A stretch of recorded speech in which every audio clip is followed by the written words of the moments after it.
بسم اللہ الرحمن الرحیم۔ معزز سامعین، السلام علیکم ورحمۃ اللہ وبرکاتہ۔ نحمدہ ونصلی ونسلم علی رسولہ الکریم، اما بعد فاعوذ باللہ من الشیطان الرجیم، بسم اللہ الرحمن الرحیم۔ ان الدین عند اللہ الاسلام، صدق اللہ مولانا العظیم وبلغنا رسولہ النبی الکریم الامین، وَنَحْنُ عَلَى ذَلِكَ لَمِنَ الشَّاهِدِينَ وَالشَّاكِرِينَ وَالْحَمْدُ لِلَّهِ رَبِّ الْعَالَمِينَ۔ درود پاک پڑھیے، اللہم صلی علی سیدنا و مولانا محمد وبارک وسلم، صلو علیہ الصلاۃ والسلام علیک رسول اللہ صلی اللہ تعالیٰ علیہ وسلم۔ میرے پیارے عزیز ساتھیو، اللہ تعالیٰ ارشاد فرماتا ہے ان الدین عند اللہ الاسلام، اللہ کے نزدیک اگر کوئی دین ہے تو وہ دین اسلام ہے۔ دین اسلام ایک ایسا دین ہے جو اس جیسا دین کوئی آج تک دنیا میں نہیں آیا، جو دین ہمارے نبی لے کر آئے، ایسا دین آج تک دنیا میں نہیں آیا۔ اللہ کے نزدیک اگر کوئی دین ہے تو وہ دین اسلام ہے، مذہب اسلام ہے۔ اسلام جیسا مذہب نہ دنیا میں آیا ہے اور نہ قیامت تک آئے گا۔ میرے عزیزو، اسلام ہم کو یہ سکھاتا ہے کہ ہمیشہ سچ بولو۔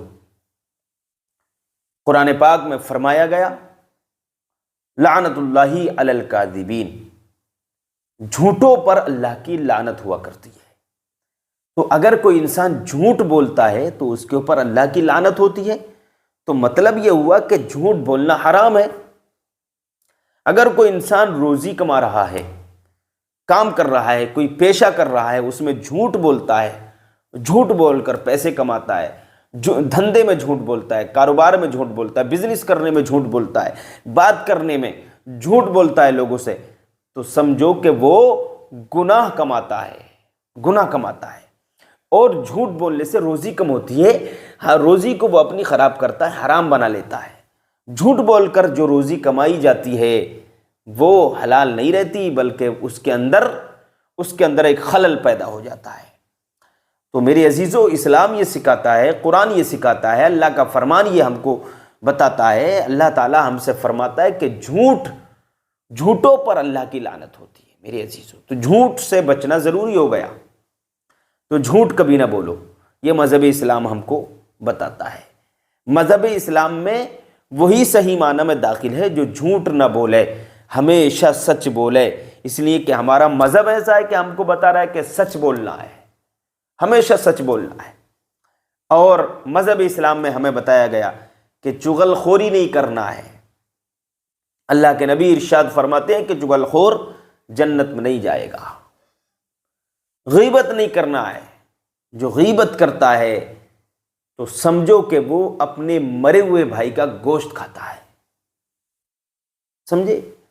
تو یہ تمام چیزیں ہمیں کس نے بتائیں؟ اسلام نے بتائیں۔ اسلام میں ہمیں بتایا گیا، احکام اسلام میں ہمیں یہ بات سمجھائی گئی کہ جھوٹ نہیں بولنا ہے، غیبت نہیں کرنا ہے، چغل خوری نہیں کرنا ہے۔ جو انسان ان چیزوں سے بچا وہ اللہ کا سچا بندہ ہے، اور سمجھو کہ اس نے اللہ کی رضا کو حاصل کر لیا۔ بعض خواص میں بھی بعض لوگ ایسے ہیں کہ جو بہت زیادہ جھوٹ بولتے ہیں، نرا کچا جھوٹ بولتے ہیں، کچا بلا وجہ، اور کہتے ہیں ٹائٹل لگا ہوا ہے ان کے پاس کہ پڑھے لکھے ہیں، یہ ہے نا، دین کے ٹھیکیدار بنتے ہیں، پھر بھی جھوٹ بولتے ہیں۔ تو جھوٹ بولنا چھوڑو، حسد کرنا چھوڑو، بغض و عناد مت رکھو، بغض کرنا چھوڑو، حسد کرنا چھوڑو، کینہ رکھنا چھوڑو، دل کو صاف رکھو۔ مومن وہ ہے جس کا دل اور جس کی زبان بالکل آئینے کی طرح ہو، وہ سچا اور پکا مومن ہے۔ اب اس کا مطلب کیا ہے؟ مطلب یہ ہے کہ مومن کا دل، یعنی مومن وہ ہوتا ہے جس کی زبان اور دل ایک ہوتا ہے، اور منافق کون ہے؟ کہ جس کی زبان پر کچھ اور ہو اور دل میں کچھ اور لیے بیٹھا ہو، وہ منافق ہے۔ تو یہ آپ اچھے سے سمجھ لیں، اس بات کو ذہن نشی کر لیں کہ مومن وہ ہے سچا اور پکا، مومن کامل وہ انسان ہے کہ جس کی زبان پر جو بات ہو وہی بات اس کے دل میں بھی ہو۔ اگر اس نے دل میں کچھ اور لیے بیٹھا ہے اور زبان سے کچھ اور کہہ رہا ہے تو وہ منافقوں کی صف میں آ جائے گا، منافقوں کی جماعت میں اس کی گنتی ہونے کا خطرہ رہے گا۔ اس لیے کہ منافق جو لوگ تھے وہ اللہ کے نبی صلی اللہ تعالیٰ علیہ وسلم کے پیچھے نماز پڑھتے تھے اور آپ سے کہتے تھے کہ ہم تو آپ کے ساتھ ہیں، ہم تو آپ کے ساتھ ہیں یا رسول اللہ، اے محمد بن عبداللہ صلی اللہ تعالیٰ علیہ وسلم، ہم تو آپ کے ساتھ ہیں۔ اور پھر وہ کہتے تھے باہر نکلنے کے بعد جب آپس میں بات کرتے ہم تو ایسے ہی کر رہے تھے۔ تو یہ منافقانہ چال ہے، منافق یہ کرتے تھے۔ آج کل لوگوں کا معاملہ بھی یہی ہے کہ نماز پڑھتے ہیں امام کے پیچھے، نماز بھی اسی امام کے پیچھے پڑھتے ہیں، پھر برائی بھی اسی امام کی کرنا شروع کر دیتے ہیں۔ اگر کوئی شرعی اعتبار سے کوئی خرابی ہے امام کے اندر کہ جس کی وجہ سے آپ کی نماز نہیں ہو سکتی، اب خرابی کون سی ہے؟ خرابی یہ ہے کہ کوئی ایسا فعل اس کے اندر پایا جاتا ہے جو شریعت میں منع کیا گیا ہے نا، شرعی اعتبار سے کوئی ایسی خرابی اس کے اندر موجود ہے کہ آپ کی نماز نہیں ہو سکتی، تو پھر آپ امام کو بدل سکتے ہیں، یا پھر امام ایسا آپ نے ایسا امام رکھ رکھا ہے کہ جس سے قرآن پڑھنا ہی نہیں آتا، تو پھر اس کے پیچھے بھی آپ کی نماز نہیں ہوگی، یا پھر اس کو مسائل نہیں آتے، دینی معلومات کچھ ہے ہی نہیں، علم دین اس نے سیکھا ہی نہیں ہے، تو پھر ایسے آدمی کو بھی امام نہ بنایا جائے، بلکہ امام ایسے شخص کو بنایا جائے جو پڑھا لکھا ہو، جو علم دین جانتا ہو، علم دین جس نے سیکھا ہو، جس نے کتابیں پڑھی ہو، جو مولویت پڑھا ہوا ہو، اس کو امام آپ بنائیے۔ اچھا حافظ قرآن ہونا چاہیے، اچھا قاری قرآن ہونا چاہیے، اچھا مولوی قرآن، عالم قرآن ہونا چاہیے امام آپ کا۔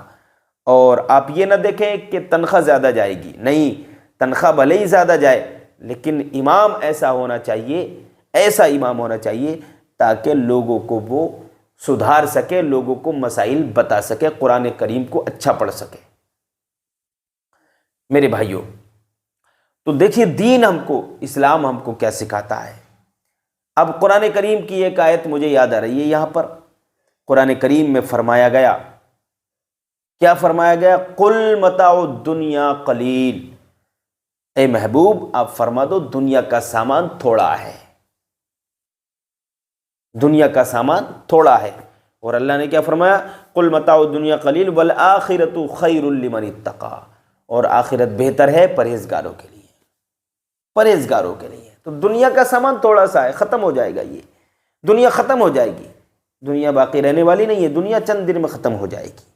تو دین کی طرف آئیے بھائیوں، اسلام کی طرف آئیے، اسلام میں بھلائی ہے، دین میں بھلائی ہے، دین کو پڑھو، دین کو سمجھو، نبی کی سیرت پڑھو، نبی کی صورت پڑھو، نبی کا کردار پڑھو، نبی کا اختیار پڑھو، ہے نا، نبی کے معجزات پڑھو، نبی کے معجزات کے بارے میں پڑھو، نبی کی سیرت کے بارے میں پڑھو، نبی کی زندگی کے بارے میں پڑھو۔ اگر تم نے نبی کی زندگی پڑھ لی، نبی کی سیرت پڑھ لی، نبی کا کردار پڑھ لیا، تو تمہیں زندگی گزارنے کا سلیقہ آ جائے گا۔ میرے بھائیوں، آج ہم بھٹکے ہوئے ہیں، آج راہ سے بھٹکے ہوئے ہیں مسلمان، وہ صحیح راہ پر نہیں ہے، راہ راست پر نہیں ہے مسلمان، دین سے بھٹکا ہوا ہے مسلمان، بلکہ صحیح راستے پر آ جائیے، اسی میں بھلائی ہے۔ اب کس چیز کا انتظار ہے؟ موت تمہارے اور ہمارے سر پہ منڈلا رہی ہے مسلمانوں، اب تو آؤ دین کی طرف، اب تو آؤ مسجدوں کی طرف، اب تو مدرسوں کو آباد کرو، مسجدوں کو آباد کرو، خانقاہوں کو آباد کرو، اندھی عقیدتیں چھوڑ دو، جھوٹے لوگوں کا پیچھا چھوڑ دو، جھوٹے لوگوں سے دامن بچاؤ، سچوں کے ساتھ ہو جاؤ۔ یہ اللہ نے فرمایا یا ایھا الذین آمنوا اتقوا اللہ، اے ایمان والو اللہ سے ڈرو، وکونوا مع الصادقین، اور سچوں کے ساتھ ہو جاؤ، جو سچے لوگ ہیں ان کے ساتھ ہو جاؤ۔